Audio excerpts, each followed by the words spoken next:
விழித்துளியின் வணக்கங்கள். நீண்ட நாட்கள் ஆயிடுச்சு பதிவு போட்டு.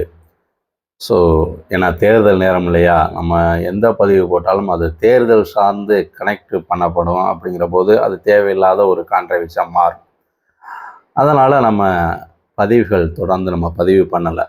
இதில் சிலர்லாம் கேட்டீங்க, என்ன புதிய அப்டேட் எதுவும் இருக்குதா, ஸோ நீங்கள் இப்போ உங்களுடைய பதிவுகளை நாங்கள் எதிர்பார்த்துருக்குறோம் அப்படின்லாம் சிலர்லாம் கேட்டிருக்கீங்க. இப்போ புதிய அப்டேட் என்ன அப்படிங்கிறது, இப்போ பொதுவாக வந்துட்டு எதிர்பார்க்கக்கூடிய ஒரு தேர்வாக வந்துட்டு பிடி அசிஸ்டண்ட் தேர்வு, இந்த தேர்வு தான் எதிர்பார்த்துக்கிட்டு இருக்கக்கூடியது. அடுத்து ஏற்கனவே தேர்வு எழுதிட்டு இப்போ காத்துக்கிட்டு இருக்கக்கூடிய தேர்வுகள் இதுதான் இருக்குது இல்லையா. இதில் மெயினாக வந்து பார்த்தீங்கன்னா அசிஸ்டன்ட் ப்ரொஃபசர்ஸ் இதற்கான ரிசல்ட்டு எப்போ வரும் அப்படிங்கிறது.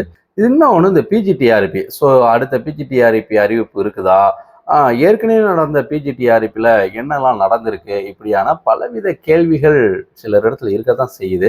சரி வாங்க என்னங்கிறத பார்ப்போம். இப்போ 2026 இந்த ஆனுவல் பிளானர், ஸோ இதில் வந்துட்டு கொடுக்கப்பட்டதில்லை. இப்போ நம்ம எதிர்பார்த்திருந்த ஒரு விடயம் என்னன்னு பார்த்தீங்கன்னா பிடி அசிஸ்டன்ட் பிஆர்டி, இது மார்ச் மாதம் இதற்கான நோட்டிஃபிகேஷன் வெளியிடப்பட்டு ஜூலையில் எக்ஸாம் நடக்கலாம் அப்படிங்கிறது. ஸோ மார்ச் ஏப்ரல் வந்துருச்சு, இன்னும் வந்துட்டு இதற்கான நோட்டிஃபிகேஷன் வரலை. ஸோ இந்த நோட்டிஃபிகேஷன் வருமா அப்படிங்கிறதுல கண்டிப்பாக எதிர்பார்க்கலாம். ஸோ இது வந்துட்டு ஜூனில் இந்த நோட்டிஃபிகேஷன் நம்ம எதிர்பார்க்கக்கூடிய ஒரு முக்கியமான ஒரு நோட்டிஃபிகேஷனாக இருக்குது. ஸோ அதனால் பிடி அசிஸ்டண்ட்டுக்கு தயாராகக்கூடிய உறவுகள் நீங்கள் உங்களை தயார்படுத்திக்கங்க. நீங்கள் சுணக்கம்லாம் காட்ட வேண்டிய அவசியம் இல்லை, ஏன்னா கண்டிப்பாக வந்துடும். அடுத்து வந்து பார்த்தீங்கன்னா டிஎன் டெட்டு. ஸோ இந்த டெட் எக்ஸாம் வரும் அப்படிங்கிறது. ஸோ அது இந்த மே மாதம் அறிவிப்பு வரும்னு எதிர்பார்க்கப்பட்டதில் இது வருமா அப்படிங்கிறது எல்லாமே வந்துட்டு தேர்தல் தான். தேர்தல் ஒர்க்கில் இருக்கும்போது அதிகாரிகள் வந்துட்டு இதில் கவனம் செலுத்துவாங்களா அப்படிங்கிறது இருக்குது. ஸோ மே 4க்கு பிறகு உங்களுக்கு அடுத்தடுத்த அப்டேட் வர்றதுக்கான வாய்ப்புகள் இருக்குது. ஸோ அப்போ இந்த டிஎன் டெட்டும் இந்த தேர்வும் வருவதற்கான அதிகப்படியான வாய்ப்புகள் இருக்குது. அதே போல ஏற்கனவே வந்து ஒர்க்கிங் டீச்சர்ஸுக்கான டிஎன் டெட் அறிவிச்சிருந்தாங்க இல்லையா, இது வந்துட்டு ஏப்ரல் 10 ஆன்லைனில் விண்ணப்பிக்கிறதுக்குலாம் வாய்ப்பு முடிஞ்சிருச்சு. ஜூலை 4ஆம் தேதி இதற்கான தேர்வு அப்படின்னு சொல்லியிருக்கிறாங்க. ஸோ அப்போ இந்த தேர்வு கண்டிப்பாக நடக்கும். இதில் வந்துட்டு தனியார் பள்ளியில் பணிபுரியக்கூடியவர்களும் இதில் விண்ணப்பிக்கலாம் அப்படின்னு சொல்லப்பட்டது. ஸோ இந்த தேர்வு நடப்பதற்கான அதிகப்படியான வாய்ப்புகள் இருக்குது. குறிப்பிட்ட டைமில் இது நடத்திடுவாங்க அப்படிங்கிறது தான். ஸோ ஆனால் இந்த TN dead common TET exam paper 1 paper 2 இருக்கு இல்லையா, இதற்கு வந்துட்டு மே ஜூனில் வந்துட்டு இதற்கான அறிவிப்பு வரலாம். ஸோ அது வந்துட்டு அடுத்து சொன்னது போல ஜூலை இல்லை அதற்கு பிறகு ஆகுது. ஏன்னா இந்த ஒர்க்கிங் டீச்சர்ஸுக்கான இந்த தேர்வு முடிஞ்ச உடனே அந்த தேர்வு வருவதற்கான வாய்ப்புகள் இருக்குது. இதில் என்ன எவ்வளவு வேக்கன்சி அப்படின்லாம் வந்துட்டு எந்த ஒரு இதுலையுமே ஆனுவல் பிளானரில் இந்த முறை சொல்லப்படலை, ரைட்டுங்களா. ஸோ அப்போ நோட்டிஃபிகேஷன் வந்தால் தான் நமக்கான வேக்கன்சி என்னங்கிறதே நமக்கு தெரிய வரும்.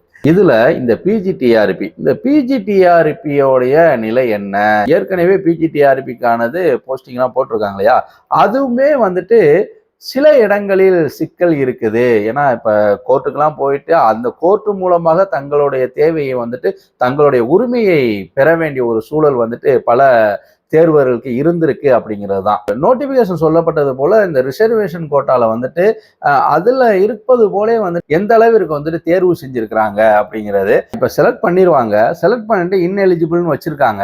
ஸோ அவர்களுக்கான வாய்ப்புகள், அதாவது அந்த ரிசர்வேஷன் கோட்டால அவர்களுக்கான வாய்ப்பு வரும்போது அவர்கள் கொடுக்கப்படணும். ஆனா அவர்களை வந்துட்டு இந்த ஈக்குவலண்ட் இப்படி ஏதாவது ஒரு காரணத்தை சொல்லி நிப்பாட்டி வேற ஒருவருக்கு வாய்ப்பு கொடுத்துறாங்க.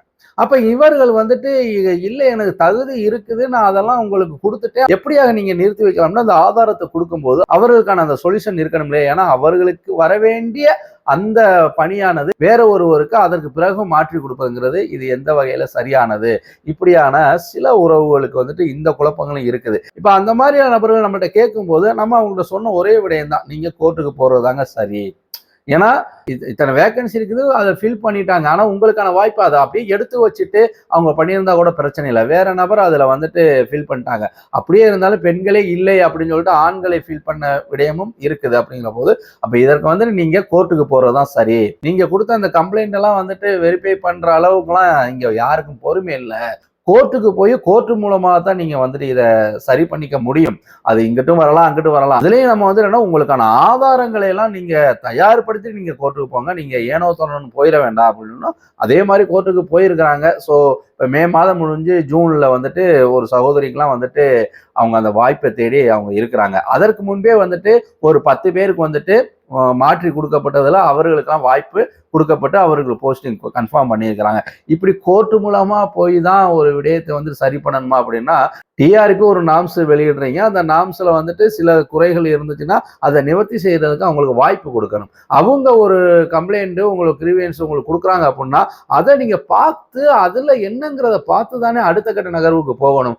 அதை எதுவுமே அவங்களுக்கான எந்த அறிவிப்புமே கொடுக்காம நீங்க ஒரு காலத்திலேயே அடுத்த நபர்கள் நீங்க செலக்ட் பண்றதுங்கிறது இதுல எப்படி உண்மைத்தன்மை இருக்கும் அப்படிங்கிறது தான் இது.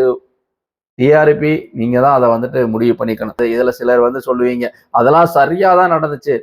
நம்ம சரியா நடக்குதுன்னு நடக்கல, சரியா தான் நடந்திருக்கு. ஆனாலும் அங்கே சில சிக்கல்கள்லாம் இருந்திருக்குது. அந்த சிக்கலுக்காக அவங்க கோர்ட்டுக்கும் போயிருக்காங்க.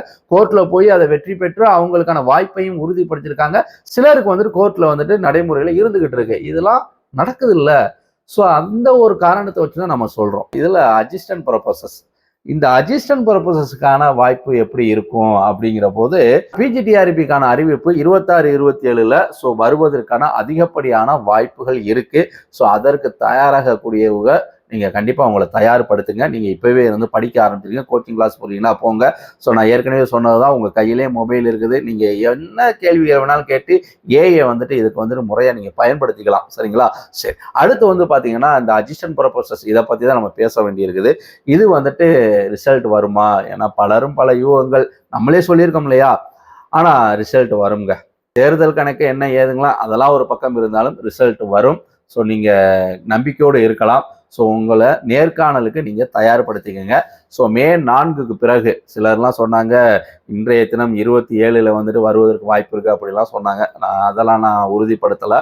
ஸோ மே 4க்கு பிறகு அட்ஜஸ்டன்ட் பர்பஸஸ்க்கான ரிசல்ட் வருவதற்கான அதிகப்படியான வாய்ப்புகள் இருக்குது. இது உங்களுக்கே தெரிந்த ஒரு விடயம்தான். ஆனால் சிலர் வந்துட்டு வராது அப்படின்னு சொல்லிக்கிட்டு இருக்காங்க இல்லையா? ஏன்னா ஜிஎல் கெஸ்ட் லெக்சர்ஸ் வந்துட்டு அவங்களும் வந்துட்டு கோர்ட்டுக்கு போகிறேன் அது இதுன்னு சொல்லிக்கிட்டு இருக்கிறதுனால இது என்ன பண்ண போகிறாங்களோ அப்படிங்கிற ஒரு அது ஒரு இது இருக்குது. இப்படியெல்லாம் நடந்துடக்கூடாதுன்னு செஞ்சாங்களா என்னன்னு தெரியல. அதற்கு முன்பே ஒரு 5 பேருக்கு வந்துட்டு போஸ்டிங்கை உறுதிப்படுத்திட்டு போயிட்டாங்க. ஸோ அப்படிங்கிற போது அதோட தொடர்ச்சியாக மற்ற சப்ஜெக்டுக்கான ரிசல்ட் எல்லாம் வெளியிடுவதற்கான அதிகப்படியான வாய்ப்பு இருக்குது. ஸோ அதனால இன்டர்வியூக்கு தயாராகக்கூடிய உறவுகள் உங்களை முழுமையாக தயார்படுத்திக் கொள்ளுங்க. அது எந்த நேரத்தில் வேணாலும் உங்களுக்கு அந்த 10 நாளுக்குள்ள வந்துட்டு உங்களை கூப்பிடுவதற்கு அதிகப்படியான வாய்ப்புகள் இருக்கு. சர்டிஃபிகேட் வெரிஃபிகேஷனுக்குலாம் சர்டிஃபிகேட் எல்லாத்தையுமே நீங்க தயாரா வச்சுக்கோங்க அப்படிங்கிறது தான். ரைட்டுங்களா? ஸோ இந்த பதிவு உங்களுக்கு ஒரு அவேர்னஸுக்காக தான். அடுத்து 2026-27 புதிய அறிவிப்புகள் என்னெல்லாம் வரும் அப்படிங்கிறது நம்ம ஏற்கனவே சொன்ன மாதிரி டெட் எக்ஸாம், ஸோ அது கண்டிப்பாக வரும். அடுத்து பிஆர்டி பிடி அசிஸ்டன்ட், ஸோ அந்த தேர்வுக்கான நோட்டிஃபிகேஷன் வருவதற்கான அதிகப்படியான 100% வாய்ப்பு இருக்கக்கூடிய ஒன்று. அடுத்து வந்து பார்த்தீங்கன்னா பிஜிடிஆர்பிக்கான அந்த எதிர்பார்ப்பு இருக்கு இல்லையா? ஸோ அந்த தேர்வுக்கான நோட்டிஃபிகேஷனும் வருவதற்கான அதிகப்படியான வாய்ப்பு இருக்குது. அடுத்து செட் எக்ஸாம், இது வந்துட்டு ஒவ்வொரு யூனிவர்சிட்டியும் நடத்துகிறது. இப்போ டிஆர்பி நடத்துறதுனால இந்த அறிவிப்பும் வந்துட்டு உங்களுக்கு எதிர்பார்க்கக்கூடிய ஒரு அறிவிப்பாக இருக்குது. அது அடுத்து வந்துட்டு இந்த காலேஜ் தொடர்பான தனித்தனியாக நோட்டிஃபிகேஷன் அதுவும் வந்துட்டு இந்த டிஆர்பி மூலமே அறிவிப்பு வரக்கூடியது. ஸோ அதுவும் வந்துட்டு இருக்குது. அடுத்து வந்துட்டு சிஎம்ஆர்எஃப், ஸோ இது பலரும் எதிர்பார்த்தது தான். 180 ஸ்டூடெண்ட் செலக்ட் பண்ணுவாங்க இல்லையா? அப்போ இந்த சிஎம்ஆர்எஃப் வந்துட்டு ஒரு முறை நடத்தினாங்க. இதன் மூலமா பார்த்தீங்கன்னா அவங்களுக்கு ஒரு இன்கம் சோர்ஸோட அவங்க ஒரு பிஹெச்டி படிப்பதற்கான ஒரு வாய்ப்புள்ள ஒரு இது யூஜிசி நெட் எக்ஸாம்ல நடக்கக்கூடியது. அது டிஆர்பியில் தமிழ்நாடு அரசு வந்துட்டு இந்த வாய்ப்பையும் கொடுத்துருக்குறாங்க. ஸோ அதுவும் எதிர்பார்க்கக்கூடியது. அடுத்து இந்த P O exam, block educational officer இருக்காங்க இல்லையா? இந்த எக்ஸாமுக்கான நோட்டிபிகேஷன் வருவதற்கான வாய்ப்பு இருக்கு அப்படின்னு தான் சொல்லப்படுது. ஏன்னா ஒவ்வொரு முறையும் இது வரும்னு சொல்லிட்டு அதுவும் வந்துட்டு இன்னும் வராத ஒரு சூழ்நிலை இருக்கிறதுனால பிஓ எக்ஸாமுக்கான நோட்டிபிகேஷன் வர வாய்ப்பு இருக்குது.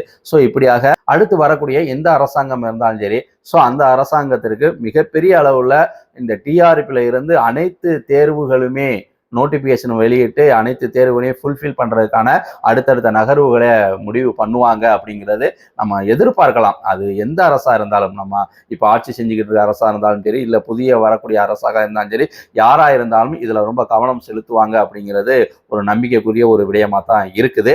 டிஆர்பி தேர்வுக்கு தயாராகக்கூடிய உறவுகள் உங்களை முழுமையாக தயார்படுத்திக் கொள்ளுங்க.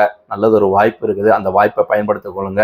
ஏஐ மூலமாக உங்களுடைய கல்வித்தரத்தை உயர்த்துவதற்கு அதிலேயே நீங்க தேடினாலே பல விஷயங்கள் உங்களுக்கு கிடைக்கும். ஸோ அதை நீங்க சரியா பயன்படுத்தினீங்கனாலே வெற்றி பெறலாம். ஸோ இந்த வாய்ப்பை நழுவ விட்டுறாதீங்க உறவுகளே. மீண்டும் ஒரு நல்லதொரு வாய்ப்பில் சந்திப்போம். நன்றி, வணக்கம்.